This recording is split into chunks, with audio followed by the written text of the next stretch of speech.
Hello दोस्तों, आपका फिर से स्वागत है हमारे चैनल सफ़र ज़ायक़े पर। तो हम हाजिर हैं लेकर कुमायूं का सफ़रनामा भाग 5।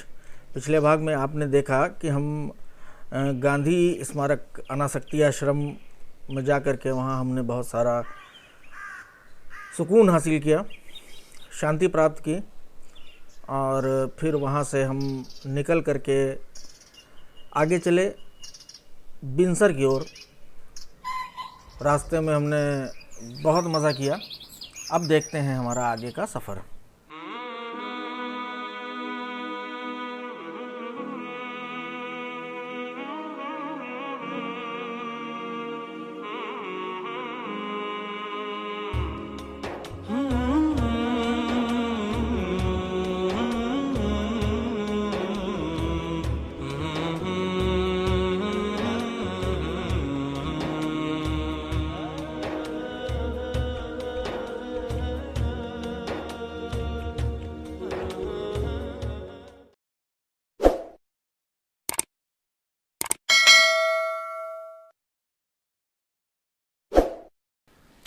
दोस्तों, जैसा कि आप देख चुके हैं कि हम टिकट ले करके बिनसर वाइल्ड लाइफ सेंचुरी के अंदर दाखिल हो चुके हैं और हम धीरे धीरे बढ़ रहे हैं अंदर की तरफ। और ये खूबसूरत सा रास्ता देख रहे हैं आप। हम पहुंचने वाले हैं पहले KMVN के गेस्ट हाउस पे, जिसको मैंने बताया था कि आप ऑनलाइन बुक कर सकते हैं और अगर आपको बिनसर में रुकना है तो ये देखिए, ये बिनसर के अंदर KMVN गेस्ट हाउस के पास का नज़ारा है। देखिए कितना खूबसूरत नज़ारा है, कितनी शांति है। हिमालय देखिए कितना खूबसूरत यहाँ से दिखता है। सो गाइस, अब हम लोग पहुँच चुके हैं बिनसर और यहाँ से दिख रहा है हिमालय का एकदम परफेक्ट व्यू। देख सकते हैं आप लोग।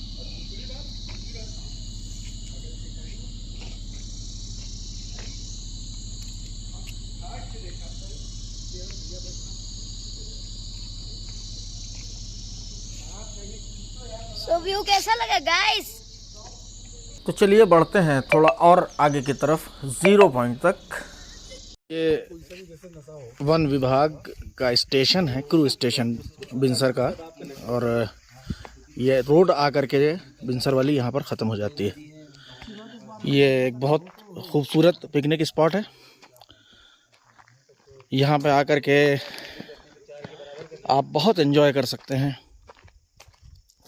और एक कच्चा रास्ता ट्रैक का गया हुआ है जंगल के अंदर, जहाँ से आप लोग जंगल के अंदर का भी नज़ारा कर सकते हैं। लेकिन ख्याल रखें कभी जंगल के अंदर अकेले नहीं जाएं। जंगल के अंदर अगर जाना है तो 3 से 4 लोग एक साथ जाएं, क्योंकि यहाँ कभी भी कोई भी जंगली जानवर आ सकता है, बाघ, तेंदुआ, भालू। तो सही तो ये है कि आप ग्रुप में जाएं।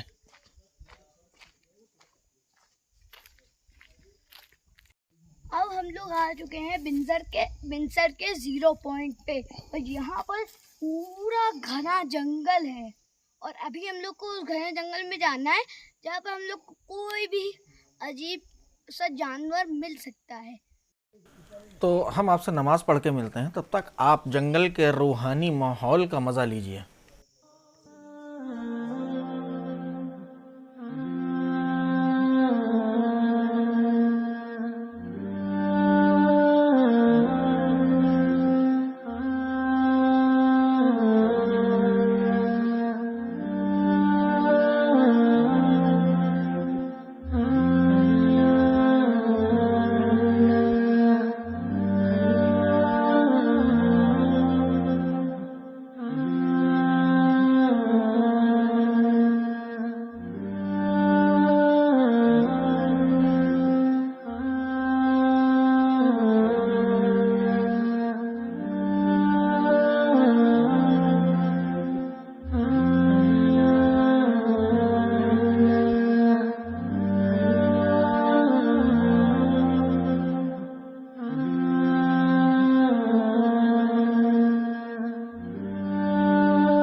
दोस्तों, ऐसे सुकून भरे माहौल में जो है ना, उस ऊपर वाले को याद करने का मज़ा ही कुछ और है। हमने नमाज भी पढ़ ली है, कुछ अच्छी अच्छी बातें भी साथियों के साथ बैठ करके कर ली हैं, और अब हम तैयार हैं यहाँ से निकलने के लिए।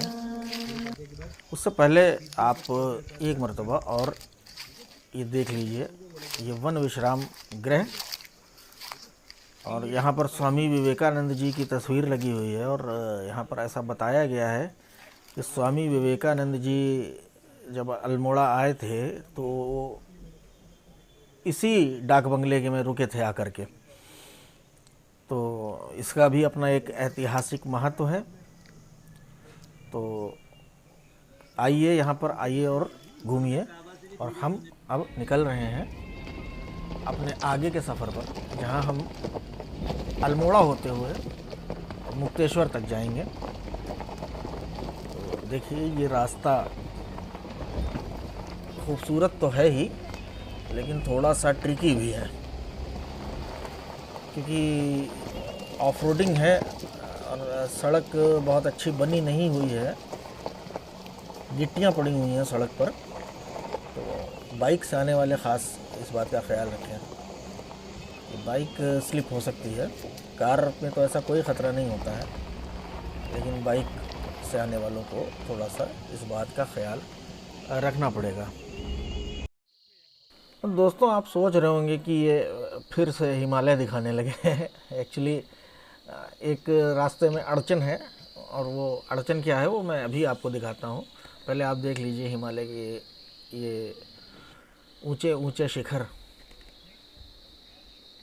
पंचचूली की चोटियाँ, नंदा देवी, त्रिशूल पर्वत झांकता हुआ बादलों के आवरण से, कितना खूबसूरत। और ये देखिए, ये है वो अड़चन जिसकी मैं बात कर रहा था। ये महाशय दोनों बीच रास्ते में बैठ कर के भोजन आदि का आनंद ले रहे हैं। तो हमने इनके जो है भोजन कार्यक्रम में अड़चन न डालने का फ़ैसला किया, लेकिन क्योंकि अब इनकी पार्टी काफ़ी देर चल चुकी है और हम लोगों को शाम होने से पहले मुक्तेश्वर भी पहुंचना है, तो अब हमको इन्हें थोड़ा सा रास्ते से हटने के लिए कहना पड़ेगा। तो हम बहुत ही सौम्य तरीके से और बहुत ही नम्रता के साथ जो है इनसे प्रार्थना करते हैं कि ये हमारे रास्ते को छोड़ दें।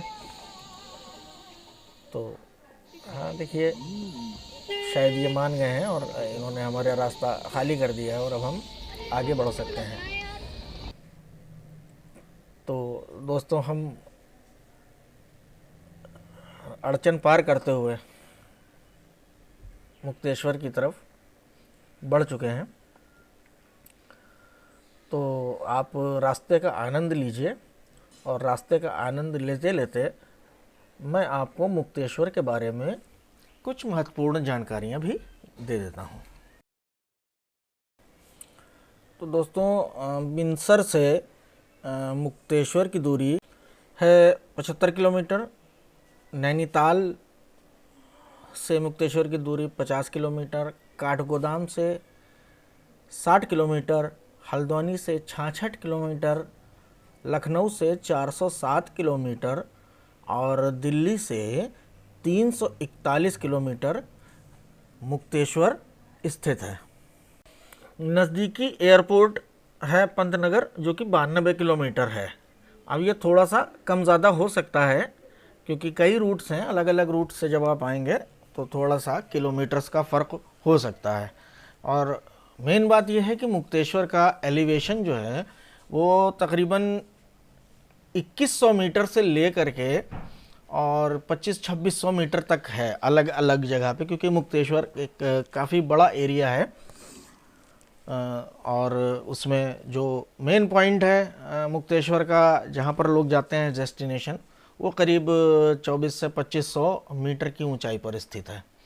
और ख़ास बात यह है कि सर्दियों में मुक्तेश्वर में स्नोफॉल होता है, और जो कि होना ही है, यानी डेफिनिट स्नोफॉल होता है। तो सर्दियों में बहुत सारे पर्यटक मुक्तेश्वर में स्नोफॉल का मज़ा लेने के लिए आते हैं। उम्मीद है कि मुक्तेश्वर के बारे में जो भी जानकारी मेरे पास थी वो मैंने आपको दे दी है, और अगर मुझे कोई और बात याद आती है तो मैं आगे बताऊंगा। और देखिए दोस्तों, बातें करते करते हमें समय का पता ही नहीं चला और हम पहुंच गए हैं अल्मोड़ा। ये देखिए सुंदर बसा हुआ शहर अल्मोड़ा। हम लोग अल्मोड़ा में नहीं रुकेंगे, हाँ बस इतनी देर रुकेंगे कि हम अपने पेट के अंदर जो ये क्षुधा है, भूख है, इसको शांत कर सकें, और शांत होते ही हम यहाँ से निकल लेंगे। अल्मोड़ा क्रॉस करने के बाद हमें ये वेलकम स्वीट्स एंड रेस्टोरेंट दिखा रास्ते में। देखने में अच्छा लग रहा था तो हम यहाँ पर रुक गए। और देखिए यहाँ काउंटर के अंदर कितनी स्वादिष्ट सी दिखने वाली ये मिठाइयाँ हैं, इनके बारे में भी अभी हम पता करेंगे। लेकिन उससे पहले हम चलते हैं, ऑर्डर देते हैं अपना खाना। जब तक आप सुनिए कि इन मिठाइयों को देख करके अरसलान को क्या फील हो रहा है। सो गाइस, अब हम लोग अल्मोड़ा पहुंचे हैं और हम लोग आए रेस्टोरेंट में खाना खाने। और देखिए यहाँ पर कितनी टाइप की मिठाई है, और ये यहाँ की स्पेशल मिठाई है। और ये देखिए यहाँ पर अलग अलग टाइप की मिठाई हैं, आप लोग तो देख ही सकते हैं। और अब हम लोग जा रहे हैं खाना खाने। हम लोग का बस खाना रेडी हो गए, आने ही वाला है। ये सज गई हमारी थाली, अब हमसे रुका नहीं जा रहा है, आइए खाते हैं। देखिए जो खाने का मज़ा हाथों से है, चम्मच से नहीं है, ये बात मेरी लिख लीजिए। और दूसरी चीज़, खाना इनके यहाँ का बहुत जानदार, बहुत मज़े का, बहुत टेस्टी है। तो ये कोई पेड प्रमोशन नहीं है, मुझे अच्छा लगा इसलिए आपको बताया। और जो चीज़ मुझे अच्छी नहीं लगती है उसको भले ही मैंने शूट कर लिया हो, लेकिन वो मैं आप तक पहुँचाता नहीं हूँ। तो अब बारी है यहाँ की मिठाइयों के बारे में जानने के लिए कि उन मिठाइयों का टेस्ट क्या कहता है। हम टेस्ट करेंगे यहाँ की मशहूर मिठाई सिंघोड़ी। जो खासियत ये है, ये दूर से देखने में जो है पत्ता गोभी की तरह लगती है, और ये खोए को भून करके इसको इस तरीके से पत्ते में लगा करके रखा गया है। तो हम पहले इसको टेस्ट करके देखेंगे कि ये क्या कह रही है।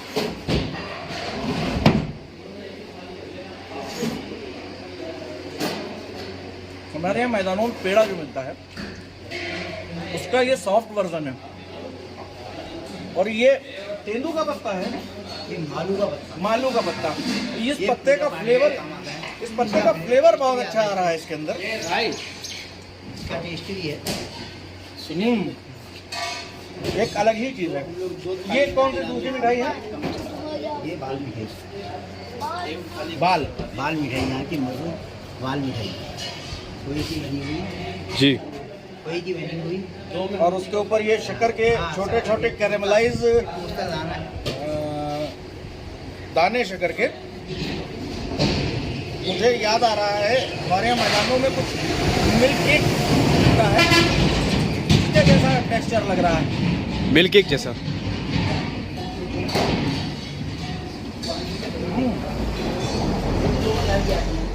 हमारे यहाँ मज़ारों या मंदिरों पे प्रसाद में चढ़ाया जाता है वो इलायची दाना जिसको कहते हैं, जो इसके ऊपर निपटा हुआ है उसमें वो टेस्ट है। ये पोस्टर अलग टेस्ट है, अलग टेक्सचर है। रिकमेंड करूंगा इसको, लोग आए तो अल्मोड़ा में इसको ज़रूर ट्राई करें। ये कौन सी है? ये चॉकलेट मिठाई, केवल चॉकलेट इसको बोलते हैं, क्या बोलते हैं? ये चॉकलेट बर्फी है। देखिए ये चॉकलेट छिड़ी हमारे इंडिया में किसी भी चीज़ को इस तरीके से मॉडिफाई कर दिया जाता है। चॉकलेट का देसी वर्जन चॉकलेट बर्फी।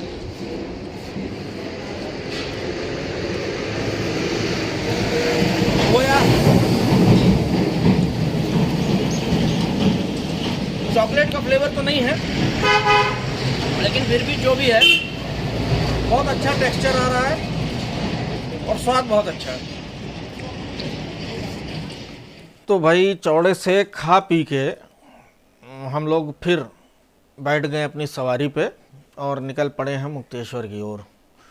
तो मुक्तेश्वर के बारे में जो एक बात आपको बतानी रह गई थी, जो मुझे अभी याद आई है, वो ये है कि मुक्तेश्वर में स्टे करने के लिए बहुत सारे ऑप्शंस हैं, लेकिन वहाँ के ऊपर ज़्यादातर जो ऑप्शंस हैं वो रिज़ॉर्ट्स हैं और थोड़ा सा कॉस्टली हैं बाकी दूसरी जगहों के या नैनीताल के मुकाबले।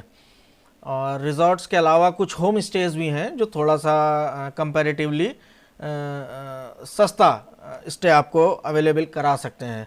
तो वैसे अगर आपका मुक्तेश्वर जाने का इरादा है तो थोड़ा सा अपना बजट बढ़ा करके ही चलिएगा। और ख़ास बात यह कि मुक्तेश्वर एक ऐसा हिल स्टेशन है जहाँ के ऊपर विंटर में स्नोफॉल होना ही होना है, यानी डेफिनेट स्नोफॉल है। तो यहाँ पर स्नोफॉल देखने के लिए बहुत सारे टूरिस्ट आते हैं। तो अगर आप चाहते हैं किसी ऐसी जगह पर जाकर के स्नोफॉल देखना जो कंपैरेटिवली कम दूर है ना, जैसे हिमाचल वगैरह में आप मनाली जाएंगे तो काफ़ी लंबी दूरी आपको कवर करनी पड़ जाती है, तो आपके पास ये ऑप्शन अवेलेबल है। मनाली और कुफरी और धर्मशाला जैसी जगहों पे जाने के बजाय आप मुक्तेश्वर आ सकते हैं और यहाँ पर आपको दिसंबर लास्ट से ले करके और जनवरी और फरवरी तक तो स्नोफॉल मिलेगा ही मिलेगा। तो और बाकी तो आप इंशाल्लाह देखने ही वाले हैं कि ये कितनी खूबसूरत जगह है। तो चलिए फिर रास्ते का आनंद लेते हुए हम चलते हैं मुक्तेश्वर की तरफ।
तो संध्या की बेला आ चुकी है, सूरज डूबने ही वाला है और बस हमारी मंजिल भी हमें सामने ही दिखाई दे रही है। ये देखिए हम पहुंच गए अपने होटल जहां पर आज रात हमें स्टे करना है। तो अब हम मिलेंगे आपसे अगले दिन अगले पार्ट में। सो गाइस अब हम लोग मुक्तेश्वर पहुंच चुके हैं और ये है हम लोग का होटल और यहाँ से बहुत अच्छे अच्छे व्यूज आ रहे हैं। जरा ये देखिए यहाँ का व्यू सबसे बेहतरीन। आप लोग को देख के खुशी हो रही होगी। अगली बार अगर आप लोग के पास जरा से भी पैसा हो तो यहाँ जरूर आइएगा, क्योंकि यहाँ पर इतना अच्छा व्यू आ रहा है कि कोई हद नहीं। लेकिन ऊपर आइएगा तो चादर या फिर कंबल लेके आइएगा, बहुत ठंड हो रही है यहाँ पर। इससे हम भी टोपा पहने और वूलन टी शर्ट पहने हैं। देखिए मुक्तेश्वर का स्वर्णिम सूर्यास्त बहुत ही अद्भुत, बहुत ही सुंदर। तो दोस्तों कल हम आपको ले चलेंगे मुक्तेश्वर के अद्भुत अद्भुत दृश्य दिखाने के लिए, जिसमें आपको पता चलेगा कि वाकई मुक्तेश्वर आना अपने आप में पैसा वसूल है। और फिर एक और मज़ा आपको मिलेगा लखनवी बिरयानी का मुक्तेश्वर में। जी हाँ, तो इंतज़ार करिए हमारे अगले पार्ट का। और तब तक आप हमें लाइक करिए, वीडियो को शेयर कीजिए, हमारे चैनल को सब्सक्राइब करिए और कैसा लगा हमारा ये वीडियो हमें कमेंट करके ज़रूर बताइए।